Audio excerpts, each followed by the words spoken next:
नमस्कार, स्वागत है आप सभी का हमारे YouTube channel the Mumbai central में। भारतीय पहलवान रवि कुमार कुश्ती स्पर्धा के पुरुषों की फ्री स्टाइल 57 किलोग्राम वर्ग के सेमीफाइनल में कजाकिस्तान के साना येव नूर इस्लाम को हराकर टोक्यो ओलंपिक के फाइनल में पहुंचे। पेगासस जासूसी मामला और कुछ अन्य मुद्दों पर कांग्रेस, तृणमूल कांग्रेस तथा अन्य विपक्षी दलों के सदस्यों के हंगामे के कारण बुधवार को लोकसभा की कार्यवाही 2 बार के स्थगन के बाद करीब 2:15 बजे तथा 3:30 बजे तक के लिए स्थगित कर दी गई। राज्यसभा ने कारोबार सुगमता को और बढ़ाने तथा स्टार्टअप परिवेश को प्रोत्साहित करने के उद्देश्य से लाए गए सीमित जवाबदेही भागीदारी LLP संशोधन विधेयक 2021 को बुधवार को विपक्ष के हंगामे के बीच मंजूरी दे दी। इसके तहत मूल अधिनियम में बताए गए 12 कृत्यों को आपराधिक श्रेणी से हटाया गया है। दिल्ली के मुख्यमंत्री अरविंद केजरीवाल ने बुधवार को 9 वर्षीय दलित लड़की की कथित दुष्कर्म के बाद हत्या के मामले की मजिस्ट्रेट जांच के आदेश दिए। मुख्यमंत्री ने बच्ची के परिवार के लिए 10 लाख रुपए के मुआवजे की घोषणा भी की। शिक्षा प्रौद्योगिकी कंपनी बायजूस द्वारा कोडिंग मंच व्हाइट हैट जूनियर का अधिग्रहण करने के 1 साल बाद उसके संस्थापक करण बजाज ने बुधवार को कंपनी छोड़ने की घोषणा की। तृप्ति मुखर्जी संगठन का नेतृत्व करेंगी, जो इसके पहले ग्राहक अनुभव और वितरण प्रमुख थी।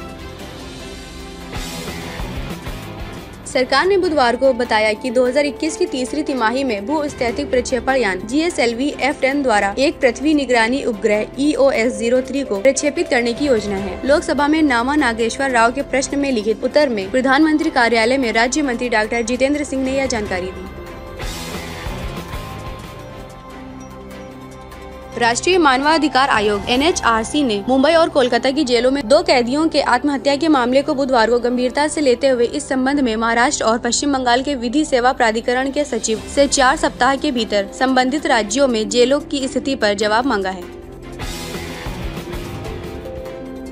भारत के पहले स्वदेश निर्मित विमान वाहक जहाज विक्रांत का बुधवार को समुद्र में परीक्षण शुरू हो गया। यह देश में निर्मित सबसे बड़ा और जटिल युद्धपोत है। इस जहाज का वजन 40,000 टन है और यह पहली बार समुद्र में परीक्षण के लिए तैयार है। इस विमान वाहक जहाज को अगले साल के उत्तरार्ध में भारतीय नौसेना में शामिल किए जाने की संभावना है।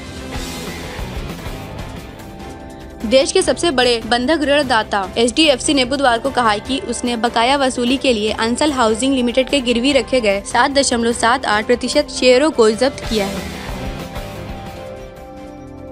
वैश्विक बाजारों में सकारात्मक रुख के बीच इन्फोसिस, HDFC और ICICI बैंक जैसे बड़े शेयरों में बढ़त के चलते बुधवार को शुरुआती कारोबार में सेंसेक्स 400 अंक से अधिक चढ़कर पहली बार 54,000 के स्तर को पार कर गया।